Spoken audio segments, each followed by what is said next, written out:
You call them boulders, I call Ah, them necessities. yeah. They are what life is about. Wow. They are what life is about. And it's part of the adventure, learning how to get up, over, around, through Mm, these things. It turns out that you know, I'm going through some very challenging things right now. I won't sure. dive into, except I'll say that I'm starting to take it as a roller coaster. Like, hey, let's do this with our hands up. Let's just go with our hands up. Welcome to the Audacious Living Podcast, hosted by my man, Audley Stephenson, the Odd Man.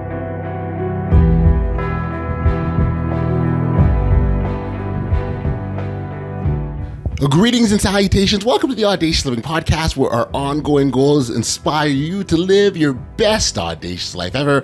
I'm thrilled to have you with us today, and thank you for taking the time. And I really appreciate the fact that you're joining us on this episode. Together, we can explore the choices and actions that lead to an audacious life, helping you overcome the boulders that stand in your way and reach the greatness that lies on the other side. Now, imagine your mind as a garden. Awareness is the sunlight that helps you identify which plants are thriving and which weeds need pulling. By cultivating awareness, you transform negative impulses into positive responses, fostering empathy and self-awareness. Now, just as a gardener tends to their plants, nurturing awareness strengthens your mental fitness. Ray Schaub is a guest, and he is a mental fitness expert based out of Manhattan, New York. His journey began with recovery from alcoholism, which transformed his life and led him to help others achieve mental clarity as well as resilience. With over 20 years of experience in personal recovery and professional development, Ray is dedicated to guiding individuals in balancing their personal and professional lives. Ray's insights are particularly relevant as he shares his personal journey of overcoming challenges and achieving mental fitness.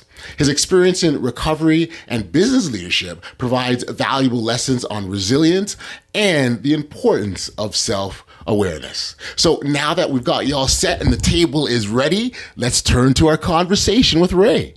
Enjoy.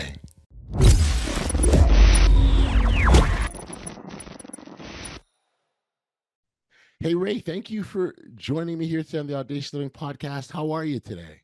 I'm terrific. I'm really glad to be here. Thanks for having me. Well, it's an absolute pleasure, and I appreciate you taking time out of your day to join us. Here on this podcast, we talk about that best audacious life, and really encouraging people to think about ways that they can enhance and the quality of their own lives, and oftentimes it's through our individual actions and the choices that we make.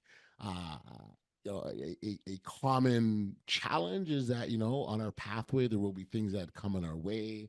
I oftentimes refer to them as boulders, and it's our obligation to find a way to get up, over, past, or around that boulder to get to the other side, because that's where all the greatness lies. And so the piece that's important to be able to do that is mental fitness, which is something that you specialize in and help people understand the importance of. And so maybe as a starting point, Ray, I can get you to sort of maybe talk to our audience a little bit about who you are, what you do, and what's brought you to this point.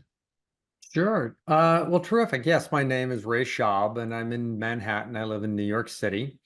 And I came to this work through my own recovery from alcoholism, as many people's journeys start in a similar fashion. I've discovered I'm not alone in that. So, yeah, I've been in New York about 40 years or so, and somewhere along the line, about 20 years into my residency in New York City, I discovered that I had a drinking problem, and it was also leading to a thinking problem. Mm, And at the time, this is in 2000, 2001, around then, um, I just really wasn't compos mentis, dealing with a company that during a recession, a very deep recession, when then 9/11 hit.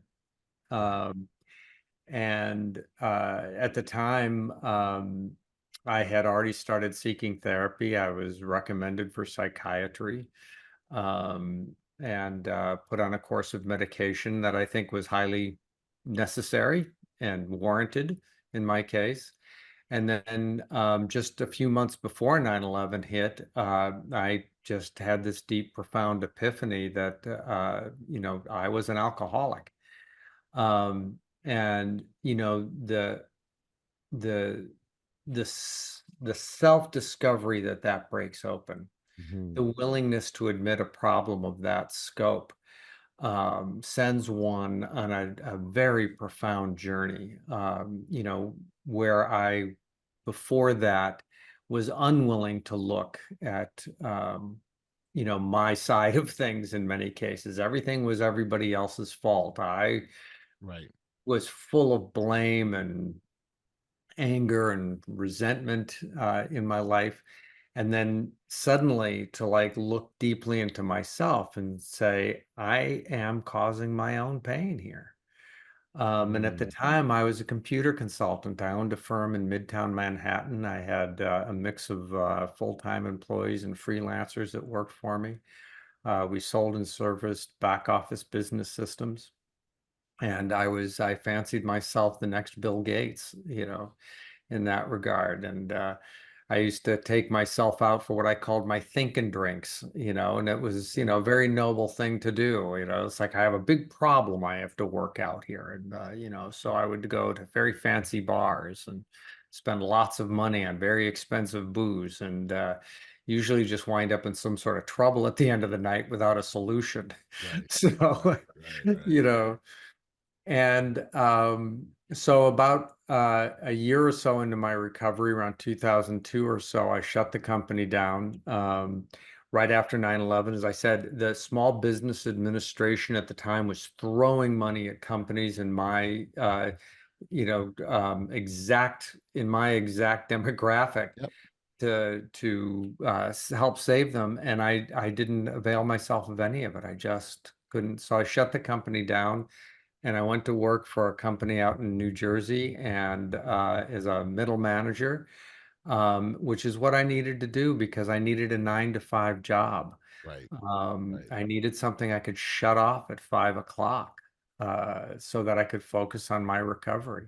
Mm. Um, and then over the years, so that was whatever now, 23 years ago, 22 years ago that I did that.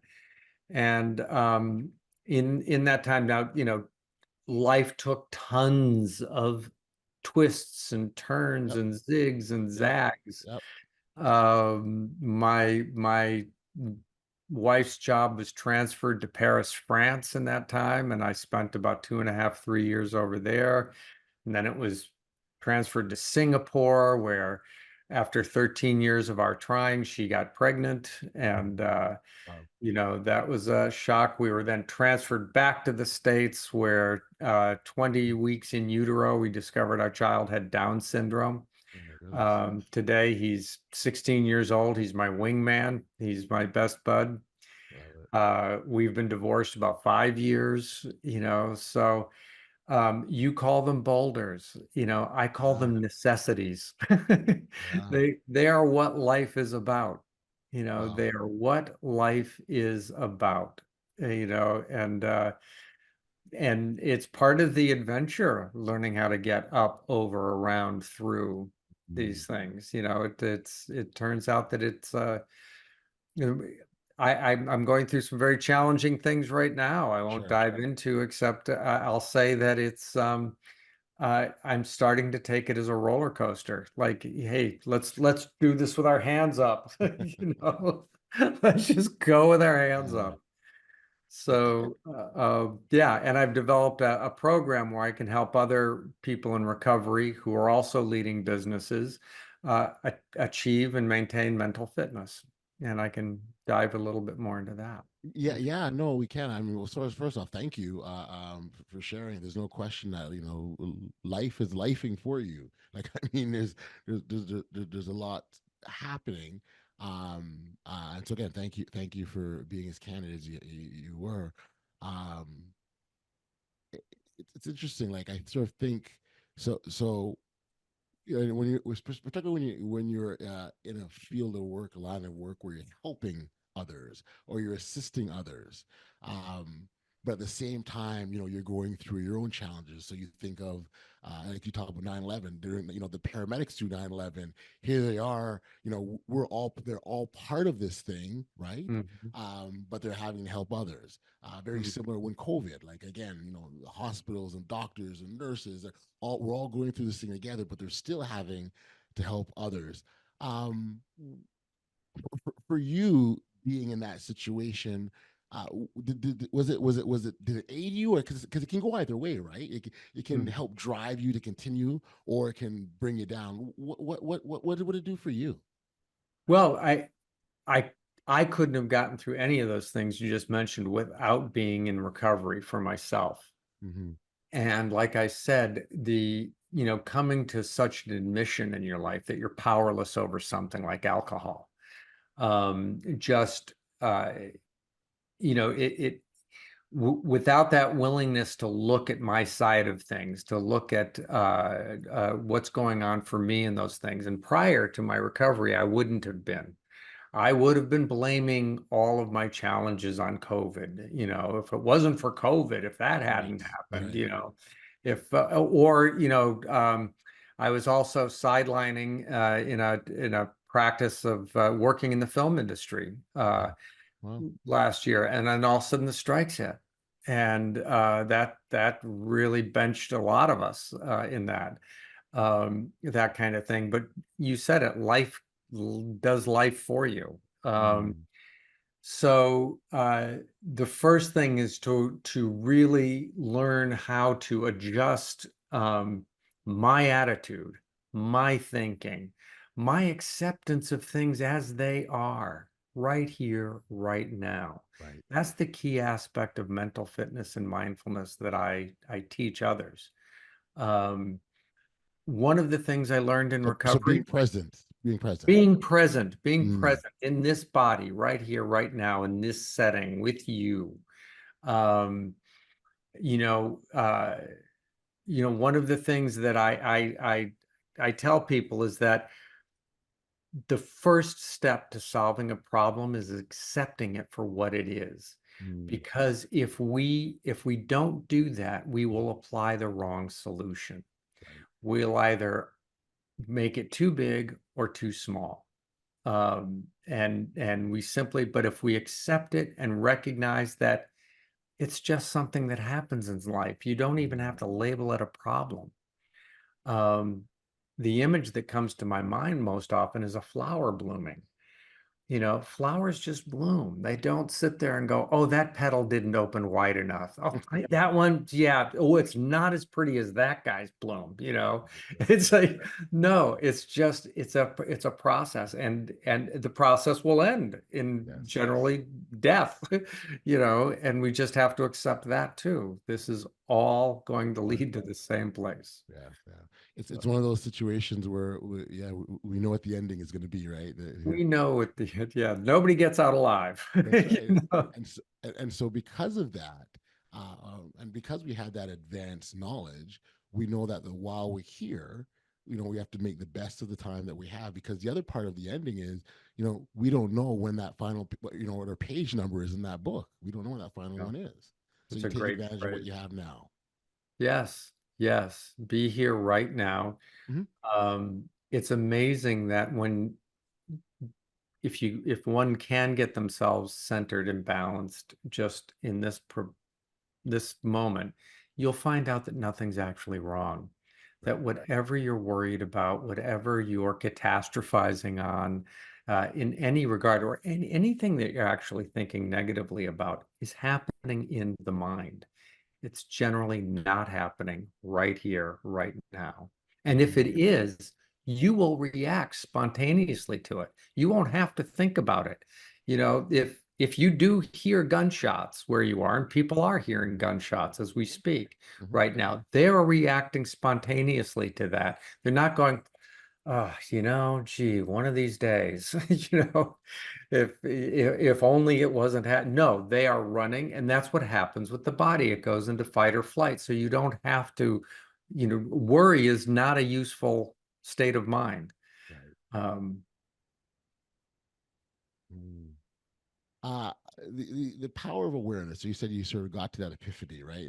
When you're mhm, going through alcoholism, you had to come to that awareness that yes, I do have a problem. I wonder if you sort of talk about the power of awareness, because and I'll give you there's an analogy I sometimes reference. So envision a living room, and in your living mm, room you've got your coffee table. You've got your mhm, television, you've got your sofa, like a normal your lamp stand, your end table, and then you turn off the lights. The room is now dark, but that furniture is still there. mm, It hasn't gone anywhere. And then when you flick that light switch, you suddenly see the things that were always there. So mm. so I equate awareness as being that light switch that allows you to see things. That's a great analogy. I love that analogy. Yeah, yeah.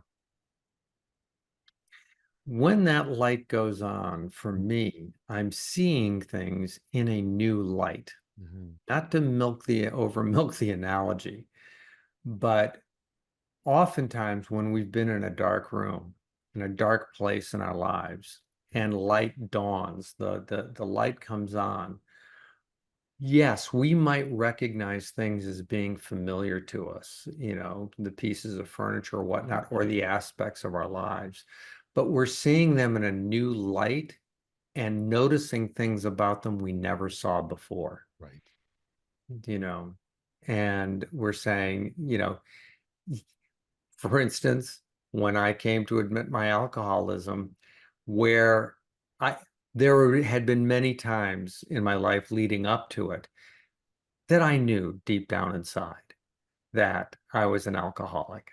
I knew from the time I was 17. I didn't get sober till I was 41, you know, but I was unwilling to look at it. Like you're saying, it's in a dark place. Right. So you're unwilling to look at it. I was once told by a bartender he didn't want to serve me because I was an alcoholic. And I thought about it, went, yeah, yeah, you're right. Yeah, well, serve me anyway. And he goes, okay, Right. So, but when that light dawned, I saw it in a completely new way. And Mm-hmm. within a very short amount of time, I actually, instead of being afraid of it, came to embrace it Gotcha. and realized that without it, I'd have never set foot on this path of recovery, of um, enlightenment, if you will, um, of spirituality, of mindfulness. Would have never discovered those things without Mm-hmm. having come to admit my alcoholism and without having been an alcoholic to begin with. Gotcha. So, you'll hear people oftentimes describe themselves as grateful alcoholics. Okay. You're saying, well, if without that alcoholism, they wouldn't be where they were today. Yeah. Mm-hmm. Mm-hmm. Yeah, well, and I think it goes back to the earlier point that you made that these things are coming at your life, these challenges, and they're helping to shape us and form us Mhm. and bring us to the point where we need to be. And so, but I get it. In that moment, that's the last thing that you want to hear, right? Like, I mean, you're in the midst of something tough, and it's the last thing you want to hear. You don't But sit there as a kid going, when I grow up, you know, I I want to say I'm a recovering alcoholic. no, no, Yeah. You don't say that, but then someday you find that those words are the two most profound things in the world. Recovering alcoholic is the most profound. It's my greatest accomplishment in yeah, life. yeah, It's my greatest accomplishment as today. yeah, as Not that I difficult. couldn't, being an alcoholic, I only have today. Hmm. Hmm. And that's the other thing. Living in this moment, living in this day is something that's not just it's not just a platitude for me. It's a requirement for Yeah, my staying alive. right, right. Yeah, yeah. No, I hear you. I hear you. I know we sort of kind of touched on mental fitness. I wonder if we can get a bit deeper and perhaps start off with just a definition for our audience, if you will. Sure. Mental fitness borrows from the paradigm of physical fitness. So just like you might hire a trainer to go to a gym, and your first time, in the gym with the trainer, say you haven't worked out or not in a long time, he's going to give you light weights, or she's going to give you light weights and have you do a few reps to get started. And Mhm. hopefully they're going to make it fun so that you'll want to come back. They're not going to drill sergeant you, my Right, mother can right. lift more weight than that. you know so no, they're gonna get to know you. They're gonna get to, and so the point is that you will build this muscle mass or reduce this weight or gain this energy over doing these exercises consistently over time, and that you will build on them and you will get stronger. Mhm. Well, today there's this concept of mental fitness, of doing similar mental exercises, starting out at a very small, duration, maybe a minute or two, no more, Mhm. doing something simple, maybe a guided meditation, um, uh, focusing on the breath. And then as you gain confidence in it and as your mind starts to settle down, you might extend that 2 to 3 minutes, 5 minutes, 10 minutes. You will do more silent activities, less guided and more just silent, balanced things. And it will start to expand out with Right. the goal that you can meet stimuli that are presented to you and shift from a negative reactive mindset when you're faced with that stimuli to a positive responsive mindset. So all minds react negatively Yeah. initially to new stimuli. And Mhm. that's evolution. That's that little tiny Right. reptilian part of our brain that is the oldest evolutionary part of our brain. Right. It triggers fight or flight, or freeze in these Mhm. cases. But because we've got this other part of the brain called the prefrontal cortex, Yep. if we give it a moment, we can override that impulse Yes. and come up with a more positive response, a more productive response in many cases, rather than screaming at the cashier at the drugstore, for counting out the change, taking too long to count out your Right. change, Right. to Right. going, this person is having as stressed a day as I am, and That's right. it's only a few seconds out of my life, Right. you know. A- So and I love the fact that you use the word impulse, right? Because that's oftentimes what it is. A situation will happen, we impulsively react to it, and that's what we go with. And how many times we've been in situations where we look at the reaction, we look back and go, why did I do that? Because mhm. there was no sort of thought put into it. As you referenced the prefrontal cortex and how it enables us to be able to productively and creatively think through issues or problems to find solutions that make sense for everyone. But Mhm. too often it's that impulsive sort of, this happened, I'm gonna do this, and that's it. That's where I think people fall into challenges. Yes, absolutely. Police. I have several close friends who are either currently active on the police force or who are retired. Hmm. Will often say that when they're, interrogating somebody or have arrested somebody for doing something impulsive, Hmm. a bar fight, you name it, they say, "Why did you do that?" And they often say, "I have no idea. Right. I have no idea." Hmm. Hmm. Um, and that's because it's coming from this very deep, threatening place in their minds that they're reacting to. Got you. So, So can we talk about then how we override that or prevent that from being our first, prevent these impulsive actions by being our first sort of thing we do? sure. The first thing is awareness. You've used that word a few times today. Hmm. So awareness is key. And so one of the paradigms I work in is called positive intelligence. Okay. And in it was developed by a gentleman by the name of Shirzad Shamin, and he wrote a book and based the program on this book that he published. And the first idea is that the negative reaction he found could be factorized, meaning it could be, diced up into about 9 different categories that he referred to them as the saboteurs. It very closely aligns with Enneagrams, if people are familiar with those. With the Enneagram, it's the 9 different personality types kind of thing. But he focused mainly on negative reactions. Okay. And and everyone has these 9, and he calls them the saboteurs, and everyone has these 9 saboteurs in them, and brings them forward in when they're faced with stimuli.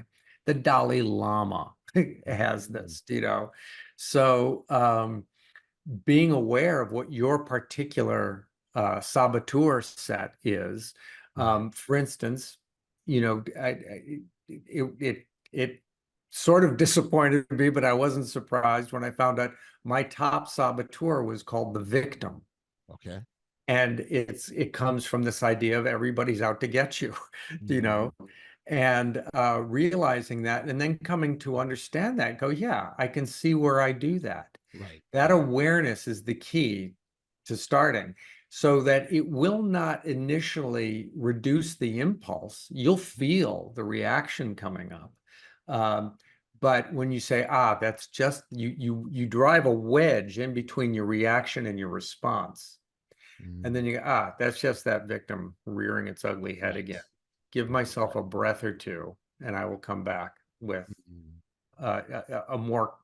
a more cogent response. Right. Right. Right. Yeah. No. Yeah. Again, so I think awareness is a big one. Um, yeah. It's fascinating how overpowering these saboteurs can be, and let's be clear, like in a lot of cases, the awareness is still there, but it's still overpowering, Yes, right? So yes, it's not to say, yeah, we turn on the light, we're good. That's not enough. There needs to be more done, right? correct. They're overpowering for a reason. Mm, Your brain is flooded with these extraordinarily powerful chemicals, mm, adrenaline and hypothalamus, the hypothalamic, all of these hormones that hit us. They're very, very powerful drugs flooding our systems. right. It's no small reason that no small thing that many states, I believe, from what I understand, classify teenagers as legally insane for sentencing purposes. And that's because there's this imbalance between the amygdala and the still developing prefrontal cortex.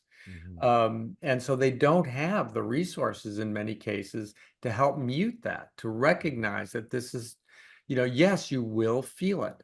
There's no doubt. Because I've done this work for years and years now, Yep. I don't stop feeling things. Yesterday, I was on a subway here in New York City, Hmm. and it was getting very chaotic, and people shouting, and for what didn't I couldn't tell the reason why they were shouting and whatnot. So I saw my anxiety level climbing. Mm. There would have been a day where I would have engaged in the shouting. you Right. know, Right. Right. I would have been in there going, "What's going on here? Who's that?" And I would have been one of the guys contributing to the chaos. Right. But I just stopped and breathed and looked around and realized I'm okay. Someone else is, agitated right now, but I'm okay. Gotcha. Gotcha. So, yeah, you're very right to point out that you don't stop feeling things. Right. Uh, Well, you just try to it's craft function of your. being human, right? Like it's gonna happen, and those who are, I guess, most successful are the ones that recognize it. And I'm not sure master is a great word, but that's what comes to mind. But um, control it better, maybe, Mhm. because it's Yeah, always gonna happen. yes, and control it better, not control it. Right. Right. Yeah, again, the reaction is the reaction. Um, but it's your response that creates a positive or negative, ripple effect, and that's what karma is. Um, when friends have asked me, well, how would you define karma? I said, well, let's go back to the subway. You're on a set, and I realize many of your people, the people listening today, don't have that kind of public transit, but you'll understand what I'm you're getting at here. you're stepping onto a subway and somebody else is stepping off. And at that exact moment, ask yourself, if you turn to the person who's getting off and screamed at them at the top of your lungs, Right. something really ugly and horrible, Mhm. um, ask yourself, do you think the follow-on moment is going to be positive or negative? That's You know? that's right. That's right. So it's like, what will my action trigger? Right. What What will my response? action trigger? What trigger? And it winds up rippling through space and time Yes. much more broadly than anybody knows. Because Right. you've ruined that person's day. They're in shock. They're going to take it to work with them. Sure. They're going to share it Sure. around. And you watch how it goes, wah, wah, wah, wah. And it's very similar to like that wave will hit a shore someday and come back. Do you know? It will bounce back like an echo off of a distant wall. Mhm. And you're wondering why you're having this horrible day, and everybody's like shouting at you, Right. one day. Right. That's one of the top reasons you want to inject something more positive into your day because of what will reverberate back. And it's not about deserving or not deserving. Mm. Good It point. is, it's much more, it's a much better analogy to look at it as like a law of physics. Right. When you put in a positive wave will echo back. When you put Mhm. in a negative wave will, and you often don't know in many cases Mhm. which is which, That's right. but you can follow what your gut is today if you're present. Funny, I remember getting in a conversation with a friend, and he was talking about a situation he had gone through, and he goes, "Oh, karma's gonna get them, and they're gonna see, and I can't wait." And I was like, "It's not your concern what happened. Like, we're all battling our own karma, if you will, right? So, Right. whatever journey someone's on, that is their journey, that is their path, right? You wish them all the best on their pathway to wherever they're going to, and you continue on yours." Bingo. Yeah. That's a wonderful way to help generate some better karma. Mm. Wish them well. But if you're wishing them, because our thoughts have profound impact on outcomes. Yes, yes. Even if they don't manifest as action, they have profound impact on outcomes. So if you're wishing somebody else's, some sort of revenge mode, or Right. that, oh, they'll get theirs. Hmm. No, you have just dropped that pebble in the water of where you'll get yours. That's right. That's It's right. And that's so important. And I even think that they'll get theirs. That's that amygdala talking, right? That impulsive thing that's happening to us that we're not really thinking through. And I guess I'm a big fan of analogies, right? So the image on this pathway, you're on yours, I'm on mine. Well, I can't continue my journey if I'm looking at what's going to happen to you. I'm gonna miss what's in front of me. So we talk about being mindful and being present. I've lost all that because I'm looking at what I'm hoping is going to happen to you. right. What you just reminded me of is like, have you, years before everybody had a GPS in the palm of their hand, Yeah, yeah. we knew what GPS was. There would be moments when, as a driver, you might get lost, Yes. and you would say, I'm going to follow that guy. I think that guy's going where I'm going. Yeah. And then the number of times you wound up like, no, I don't think he's going where I'm going. He pulls into some farm someplace going, I wasn't actually going to a soybean farm. So that's what happens when we're looking at somebody else all the time.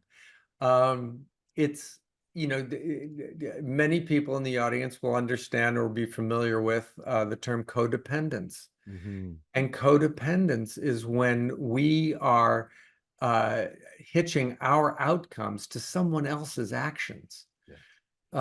If I've heard it say that when a codependent person dies, somebody else's life flashes before their eyes. Mm. So that's a key aspect of it. We're always worried about what the other person is Yeah. doing, Yeah. Yeah. no, keep it present in this body at this time.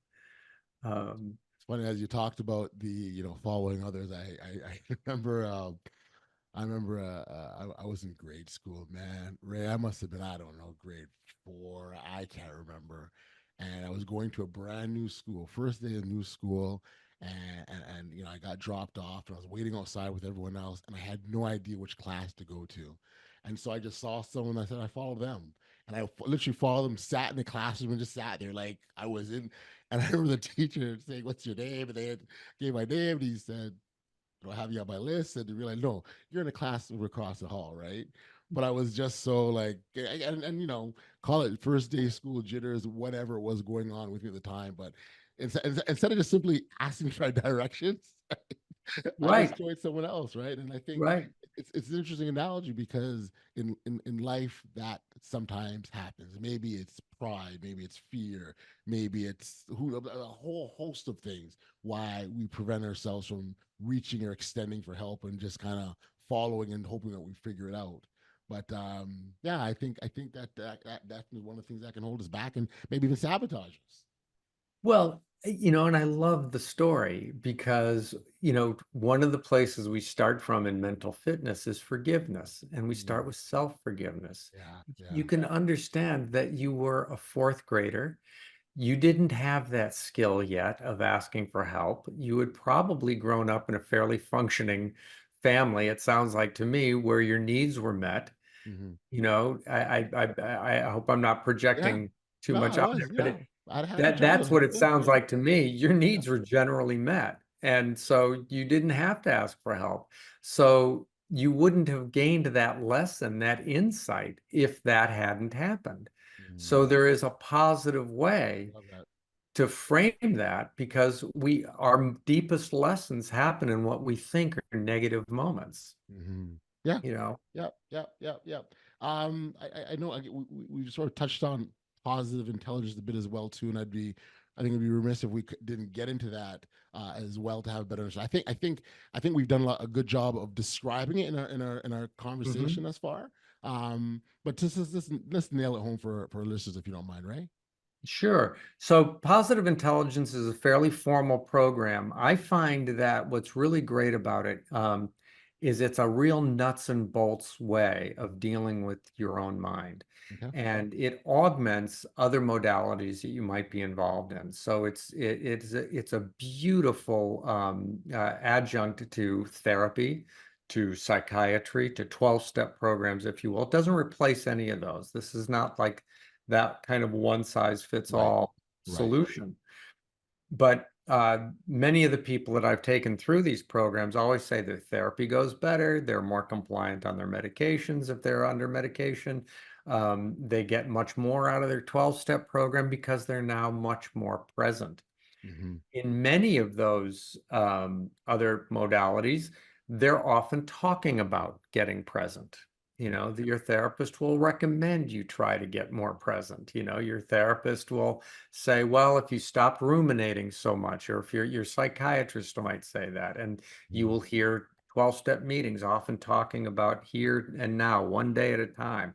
But nobody actually tells you how to do it.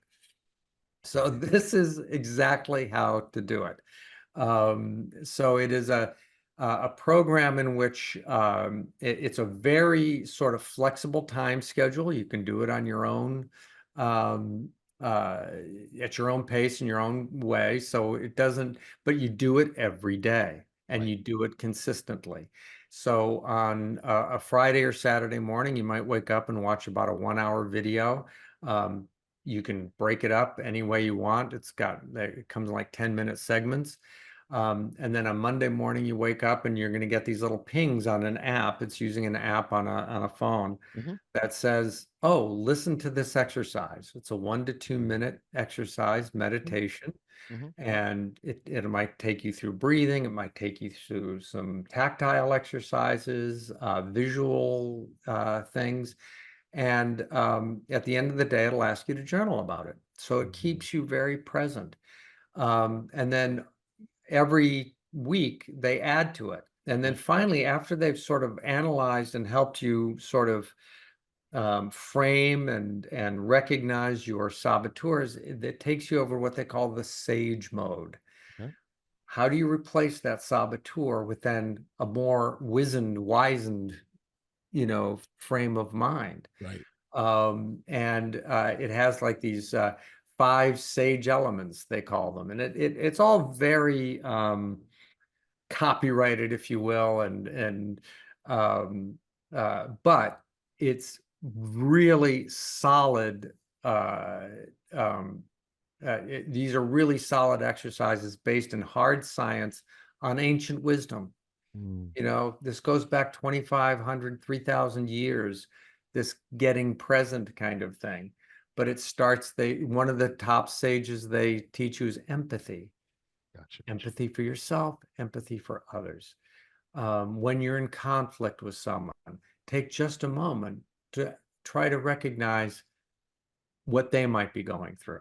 Right. You know, the and then there are other things. There's something called the innovate idea, and that's where you project things forward. You say, when I get to this point in my life, looking back on this, what will I think or feel about this moment? And that's a Mm. very wise way to look at it. Will I even remember? Here, this seems so important to me right now. Right, right, right. In 5 minutes or 10 years, will I remember That's what right. this moment Yep, was yep. about? Great question. Hmm. Yeah. Will I even remember? Yeah. You Or know, will it even matter? will it Right. even matter? And Yeah. if you can answer, say, yes, I think it will matter in that moment, then you can go to the place of what will matter about it. Yeah. What about it will matter? Yeah. Will it be the kindness I brought into this moment? Or will it be the violence I brought into this moment? Mm, mm. You know, Fantastic questions. Fantastic questions. A big part of your work is working with business leaders. yeah. Um, I wonder if you sort of so within that context, with all that we've been talking about, the mindfulness and the mental fitness, how that frames in the leadership space. Great. Thank you. Yes, I came to that because I had been, as I said, a business leader myself, owning a business. I've been an entrepreneur. I grew up in an entrepreneurial environment. My father was a land developer. Hmm. I'm from a very large Irish Catholic family where most of my siblings are self-employed or in that space. So this is where I draw from. Yep. Yep. But the main thing for me, a business leader is anybody from a solopreneur, working out of their living room, Hmm. to a Fortune 100 CEO, and anybody in between. So it can be a division head, a department head, Sure. whatever. Anybody who's got some sort of bottom line responsibility that they can't shut off at 5 o'clock. That's the main thing. It's somebody who's on that hamster wheel all day of worrying about performance and numbers and achievement and whether it's payroll, rent, marketing, because that solopreneur and that CEO are dealing predominantly with the same things.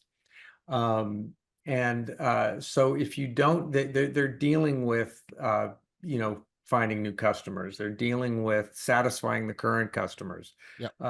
They're dealing with, finding money in many cases for what Sure. they're doing. So they're sweating often this, and actually for the solopreneur, for the Hmm. small business person, they're often the chief cook and bottle washer. This The, is it. the, Yes. the, the CEO's got a CFO, he's got an HR director, he's got a legal team, he's got That's right. in-house counsel, Yep. and Yep. the Yep. solopreneur is like everything. So, that's really why I focused on that. And it's a place that I can speak from experientially.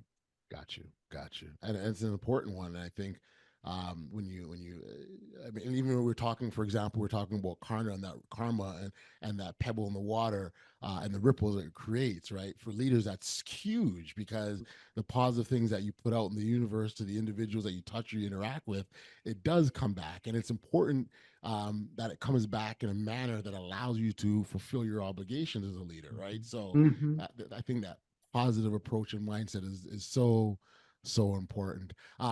So last point I want to raise around mental fitness, what I think is and you gave the example of like working out, like physical fitness, and an interesting sort of take on that is much like physical fitness. Mental fitness is an ongoing process. We don't go to the gym and say, "Oh, great, I've reached peak physical fit level. I'm great. I don't have to work out anymore." It's still part of an ongoing process, and I would submit that the same is for mental fitness as well. Brilliant, brilliant. You don't graduate. That's right. You grow, then you maintain. Gotcha. And the positive intelligence program is framed that way. You have a foundations program you start with, and they sit you into this grow program, Yep. and then you get into a maintenance program of your own daily routine. And that can take up to a year or so to get to that maintenance level, Yes. if not more. But every day you are growing incrementally, and will probably feel it. Gotcha. Yeah. Love it. I love it. We don't graduate. Keep growing. Don't graduate, man. Yeah. Ray, this has been awesome. For our listeners that wanted to connect with you, learn more about your work, where can we send them? Send them to my LinkedIn profile. You can Okay. find me under Ray Schaub. I really enjoy connecting with people on LinkedIn. Okay. If you mention that you heard me here, I will send you a link to something called the Saboteur Assessment. It's a 3-minute quick rapid fire question quiz that you take, and it'll give you these results that show you how your particular mind meets these challenges. Then I'll be happy to set up like a sample coaching program so you can learn more what it's about. The emphasis I want to put on this is it's not an impulse purchase. This is not a buy now. The operators are standing by. Right. We get to know each other, and when we feel like there's a good fit, we move forward. Gotcha. I love it. No, it's great. First of all, congratulations on sort of and sort of having to navigate your own life and the challenges, and I think we sometimes don't give ourselves enough credit for the things that we've had to navigate through. The challenges, the pitfalls, the obstacles. We sort of run into it, we deal with it, we move on to the next one, and we go, "Well, that's how life is," and we keep going. Whereas, through that experience, you strengthened your own resiliency. You've mentally gained some toughness. You equipped yourself for the next battle, if you will. And so, my point is we sort of take those things for granted. So I want to acknowledge that, congratulate you, and then also congratulate on what you're doing, using those experiences to help others. That's fantastic stuff. Thanks, Audley. Thanks so much. That's lovely to hear. All the best, and thank you for being here, Ray. All right. Thank you. Yeah, great to be here. It's great experience. Thank you.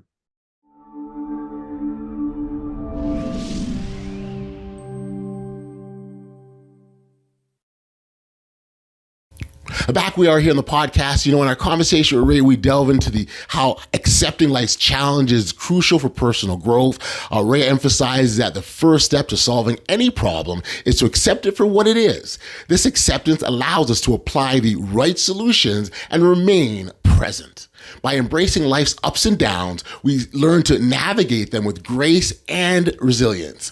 Ray's journey teaches us that while life can be a roller coaster, approaching it with open arms and an open heart makes all the difference.